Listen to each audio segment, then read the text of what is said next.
শোনা, হ্যাঁ ওই যেটা বলছিলাম, না না আমি কি ওই ধরনের পোলাপান, তুমি বুঝো না, একটু লিটনে ফিলারে লই যাবো, আর কিছু না। না না সমস্যা। ভাই ভাই খুব খিদে লাগছে দুপুর বেলা, কিচ্ছু খাই নাই, দাও। আর ভাই যার দিয়ে টাকা পয়সা নাই ভাই 10 টাকা দাও। আর ঝামেলা করিস না ভাই, এসব বলি না, এই কথাবার্তা হয় না তোমার।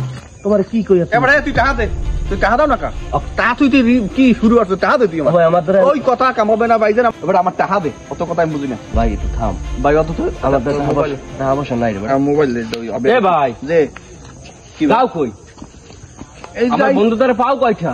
পামু 2000 টাকা। 2000 টাকা এই নাও, এই 2500 টাকাই দিয়ে দিলাম। আর মোবাইলটা দিয়ে তুমি যাও ভাই, যাও যাও যাও যাও যাও যাও যাও। কি আবার কি বেড়া, আসলে তোর মতন বন্ধু পাওয়া ভাগ্যের ব্যাপার। ওরা ভাগ্যে ঠাগ্যে কাম নেই, টাকা দিয়েছি 2500, 3000 টাকা দিয়ে মোবাইলটা নিয়ে যাবে, আমি গেলাম।